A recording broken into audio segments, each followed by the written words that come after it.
Bismillahirrahmanirrahim. Alhamdulillahillazi an'amana bi ni'matil imani wal islam wa nusalli wa nusallimu ala khairil anam sayyidina Muhammad wa ala alihi washabbihi ajma'in amma ba'du. Sahabatku semua, perlu kita sadari memang adanya dan kita seringkali melakukan perdebatan dan berbeda pemikiran dengan firqah saudara kita Wahabi. Entah itu dimulai dari perdebatan di kolom komentar ataupun secara narasi, saling adu video yang kompor menyebutnya adu domba, fitnah dan lain-lain, saling menghujat.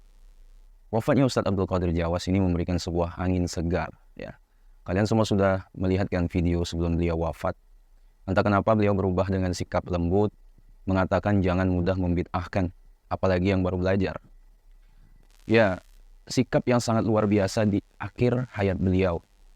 Terus, bagaimana sikap kita sebagai firqah yang berbeda dengan pemahaman mereka? Walaupun kita sering dikata-katai sebagai penyembah kubur, kafir, ahli bid'ah, pelaku musyrik, mereka katakan yasinan bid'ah, tahlilan bid'ah, dan segala ucapan yang seringkali mereka lontarkan kepada kita. Terutama kata Allah yahdi. Kita yang berakidahkan ahlu sunnah wal jamaah, sebagai seorang muslim, untuk bersyukur ketika ada orang yang tak suka dengan cara pandang kita. Tidak semestinya ketika ada golongan Wahabi yang tak suka cara pandang kita balik membenci. Akan tetapi harus membalas dengan kebaikan, bukannya malah menghujat balik. Dahulu dalam suatu kajian yang diampu oleh Imam Syafi'i, ada seseorang yang tidak suka dengan apa yang disampaikan oleh Imam Syafi'i. Ketika ia keluar dari majelis, ia kemudian memaki-maki Imam Syafi'i. Azab itu semua mengetahui ada orang yang membencinya. Ada satu murid Imam Syafi'i yang lain dan mengadukan orang yang menghina Imam Syafi'i itu kepadanya. Wahai Imam, ada orang yang membencimu, mengolok-olokmu. Dia sudah keluar. Katanya kepada Imam Syafi'i. Mendengar aduan tersebut, Imam Syafi'i menjawabnya dengan enteng. Oh, ya sudah, biarkan saja, tidak apa-apa. Ia sudah memberi kebaikan kepadaku, jawabnya. Tapi kan dia telah menghina engkau. Dia telah mempermalukan engkau dengan menjelek-jelekkan engkau di depan orang banyak. Lanjutnya, orang yang mengadu kepada Imam Syafi'i itu karena jengkel ada orang yang menjelekkan gurunya. Biar saja, toh yang menghina saya itu manusia. Manusia itu lemah, doif, bukan Allah. Tidak perlu dianggap pusing dengan kritikan yang dilayangkan manusia kepada kita. Selagi itu bukan kritik dari Allah, malah seharusnya berterima kasih. Sebab ia telah mengurangi dosa kita. Artinya, memberi kebaikan. Jawabnya kembali. Nah, azabiku semua. Kemudian ada lagi dahulu, Syekh Ja'far As-Shadiq biasa memberikan hadiah kepada orang-orang yang menghinanya. Ia memberikan hadiah dengan dikirim ke rumahnya langsung. Bahkan sampai orang yang menghinanya itu merasa malu atas caciannya. Jika ada manusia yang mencaci dan menghina kita, ya tak perlu ditanggapi dengan emosi. Wahai saudara-saudariku dari kalangan As-Sawadul A'zam yang berakidahkan Ahlus Sunnah wal Jamaah, begitulah ulama-ulama salaf dahulu saat menghadapi cacian manusia yang lain. Mereka menghadapinya dengan santai dan tidak dengan gelisah. Dan juga tak seharusnya kita berlebihan dalam mengkritik para ulama Wahabi. Ya, apalagi ia telah tiada. Saya pun mengakui dari video-video yang sering saya upload yang mengkritik gerakan keagamaan yang dinisbatkan kepada Syekh Muhammad bin Abdul Wahab tersebut. Meski demikian, kritik tersebut hanya dalam hal tertentu saja. Saat ada kecocokan, maka hal tersebut patut disetujui. Ya. Misalnya, tradisi mereka kan menghormati sahabat, ya kan? Kita setuju. Tradisi mereka menghormati Masjidil Haram, kita setuju. Tradisi mereka menghafal Al-Quran, kita setuju. Itu. Tapi, memang ada tradisi paham Wahabi yang tidak kita setujui. Misalnya mereka sering tuh nggak hormat sama ma'asirul nubuwah, tempat-tempat bersejarah. Nah, jadi kalau kita kritik di hal yang kritik saja, itu pun karena bawaan zaman dan bawaan versi, bawaan tradisi. Ya, secara pribadi saya sendiri tak membenci pemahaman tersebut. Ya, terpenting adalah kita yang mengaku Ahlus Sunnah wal Jamaah hormat kepada siapapun yang berkontribusi pada agama ini, baik mereka yang terkenal maupun tidak.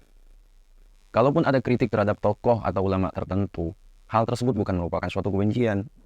Ya, nah, azabiku semua, ada suatu riwayat yaitu Kiai Azizi saat itu pernah menanyakan hukum orang Wahabi yang dalam pengetahuannya adalah kafir karena telah mensyirik-syirikkan orang Nahdliyin karena amaliyahnya. Sontak Allah yarham Kiai Maimun Zubair marah-marah dengan cara pandang Kiai Aziz ini. Hai mas, sampean jangan ngawur. Wahabi itu bukan kafir mas, tapi berdosa. Lah orang berdosa itu yaghfiru liman yasha wa yu'adzibu man yasha. Kalau Allah mengampuni ya masuk surga. Kalau tidak diampuni ya neraka, kata Mbah Mun. Kalau kafir kan pasti masuk neraka. Sampean ini jangan main hukum kafir begitu saja. Wong sampean saja belum pasti masuk surga. Ngapain ngurusi orang lain? Tambahnya lagi. Nah, dan Mbah Mun pun mengimbau kepada kita agar tidak terlalu ikut campur dengan perkataan orang lain. Bagi beliau yang penting adalah menjaga akidah diri sendiri. Ya, sahabatku semua, innalillahi wa inna ilaihi raji'un. Ya, saya pribadi mengucapkan bela sungkawa atas wafatnya Ustadz Yazid Jawas pada Kamis 11 Juli 2024. Semoga Allah Subhanahu wa taala menerima segala amal ibadahnya, mengampuni segala kehilapan beliau serta keluarga yang ditinggalkan, ya diberikan ketabahan dan kekuatan iman lahir dan batin. Allahumma fir lahu warhamhu wa'afihi wa'fu anhu wa akrim nuzulahu wa wasi' madkhalahu wasilhu bil ma'i was salji wal barad wa naqqihi min al khataaya kama naqaita as-sawb al abyad min ad-danas.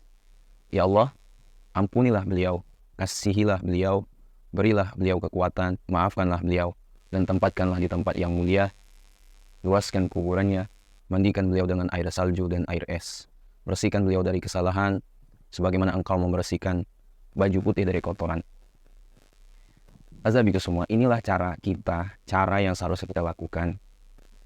Untuk saudara-saudara kami, para netizen dari kalangan Ahlus Sunnah wal Jamaah, ataupun dari kalangan konten kreator yang masih jengkel, masih greget. Ya, kita bukan muslim yang keras kepala ya. Apalagi momen ini kita jadikan sebagai suatu kesempatan untuk saling mengolok-olok. Ya, dalam hidup, terkadang kita dihadapkan pada perbedaan pendapat dan pandangan terhadap seseorang. Ya, jika hal tersebut dibiarkan secara liar, maka bukan tidak mungkin memicu perselisihan, bahkan mengarah pada perpecahan karena memaksakan ego dan kehendak. Oleh karena itulah kita dituntut untuk mengalah. Mengalah di sini bukan berarti kalah dan lebih merupakan jalan terbaik dalam penyelesaian masalah.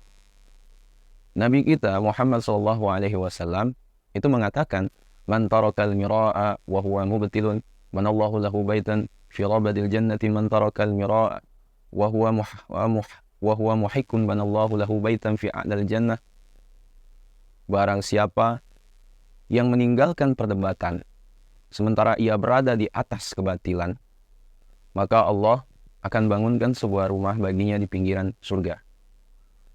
Dan barang siapa yang meninggalkan perdebatan padahal dia berada di atas kebenaran, maka Allah akan membangun sebuah rumah baginya di atas surga. Azabiku semua dimuliakan Allah. Adanya perbedaan paham membuat seseorang terkadang mudah naik pitam, karena mungkin mereka merasa pendapatnya lah yang paling benar di antara yang lain. Ya. Dengan demikian, orang dengan tipe seperti ini akan berusaha mati-matian untuk berusaha memengaruhi orang lain meskipun dengan cara yang tidak baik, dan bisa membuat orang lain tersebut juga menjadi marah. Nah, sahabatku semua, pada situasi seperti ini tidak ada salahnya kita untuk mengalah. Sebab jika hal tersebut diteruskan, tentu akan membuat sakit hati. Ketika sakit hati, seseorang cenderung akan membalas. Ya. Alih-alih untuk menasehati dengan hal baik, justru seseorang dapat sebaliknya. Maka mengalah adalah solusi terbaik daripada memicu perselisihan sembari menasehati dengan cara yang ramah. Ya. Sebagaimana kata Rasulullah, agama itu adalah nasihat. Ya. Sahabatku semua, mengalah tidak hanya pada saat kita bersikap menentukan hal yang sulit saja. Di sini juga penting untuk mengalah ketika kita mengalami perdebatan yang tak kunjung usai, atau dengan kata lain menghindari debat kusir. Nah, debat kusir tersebut tak hanya bertatap muka secara langsung saja, melainkan juga di media sosial. Ya, yang saat ini ya sangat marak dan sangat sulit untuk kita hindari. Ya. Adapun yang dimaksud dari mengalah di sini adalah menghindari dengan meninggalkan perdebatan tersebut. Di dalam debat kusir tersebut, kita tentu tidak akan bisa menang berdebat melawan seseorang yang tidak beradab dan cenderung melakukan tindakan bodoh. Ya. Nah, dari sikap mengalah untuk menang tersebut, kita dapat tuh mencontohkan tindakan-tindakan yang dilakukan oleh Rasulullah SAW. Salah satunya pada saat beliau melaksanakan perjanjian Hudaybiyah. Ya, secara kasat mata, perjanjian tersebut sebenarnya cenderung merugikan umat muslim. Akan tetapi di sisi lain, ya, di sisi lain hal tersebut merupakan cerminan sikap kearifan Rasulullah dalam menarik simpati kaum Quraisy, terutama para pembesarnya. Ya. Rasulullah SAW itu pernah direndahkan dan dihina oleh kaum Quraisy, namun beliau tetap bersabar dan menanggapinya tidak dengan sikap penuh amarah. Nah, justru sebaliknya dengan lebih menekankan pada kelembutan. Dari situlah terlihat bahwa Rasulullah memang berjiwa besar, terutama pada saat menghadapi tekanan yang begitu hebat waktu itu. Nah, sahabatku semua, dari situlah ya kita belajar bahwa mengalah bukanlah kita harus kalah. Ya, hal tersebut mengajarkan kita untuk lebih berbesar hati dan tidak semua peperangan dapat dimenangkan pada saat yang sama. Hanya dengan kesabaran dan menaklukkan ego sendirilah yang mampu membawa kita pada sebuah kemenangan besar dan mencapai ketenangan jiwa seperti apa yang dilakukan oleh Rasulullah SAW. Nah, sahabat semua, semoga kita bisa mengambil hikmah dari yang saya sampaikan tadi.